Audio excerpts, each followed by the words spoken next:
మంట పెరిగే కొద్దీ మహిమ కూడా పెరుగుతూ ఉంది.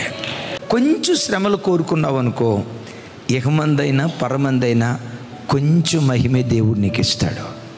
ఎంత ఎక్కువ కాల్చబడతావో, ఎంత ఎక్కువ నలగొట్టబడతావో, ఎంత ఎక్కువ శ్రమలకు అప్పగించబడతావో, ఎంత ఎక్కువ నలిగిపోతావో భవిష్యత్తులో అంత వెలగటానికి దేవుడు కృప చూపిస్తాడు. మీలో ఎంతమందికి మహిమ కావాలి? ఆ మహిమ కావాలంటే ముందేం కావాలి? మండాల.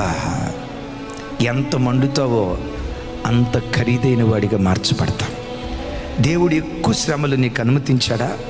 ఒకవేళ మనసులో యేసయ్యా నాకే ఎందుకే కష్టాలు, నాకే ఎందుకు బాధలు, నా ఒక్కదాని బ్రతుకులోనే ఎందుకు ఏడుపు, నన్ను ఎందుకయ్యా చిన్న చూపు చూసావు, నేనంటే నీకు ఇష్టం లేదా, నేనంటే నీకు ప్రేమ లేదా, నా భక్తి నీకు నచ్చలేదా, అసలు నేనే నీకు నచ్చలేదా, ఎందుకయ్యా ఆపద వెంబడి ఆపద, ఎందుకు నా బ్రతుకులో ఈ శ్రమను అనుమతిస్తున్నావని మీలో ఎవరైనా ఏడుస్తూ ఈ ప్రార్థనకు వచ్చారా? ఏడుస్తూ ఈ వాక్యం వింటున్నారా?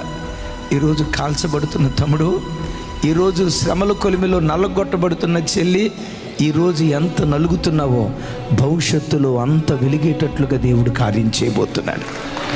ఈరోజు అరణ్య మార్గం గుండా దేవుడు నేను తీసుకొని వెళ్తున్నాడంటే రేపు హోరేబుకు నువ్వు చేరబోతున్నావు, దేవుని పర్వతాన్ని ముఖాముఖిగా చూడబోతున్నావు అన్న విశ్వాసంతో శ్రమల మధ్యలో కాల్చబడేటప్పుడు శ్రమలు తీసేయి ప్రభా, తప్పులేదు అడగటం, శ్రమలు తీసేయి ప్రభా అని అడిగేదానికంటే దానితో పాటు ఈ శ్రమలను భరించడానికి కావలసిన శక్తి దయచేవా, ఈ బాధను భరించడానికి కావలసిన కృప దయచేవా.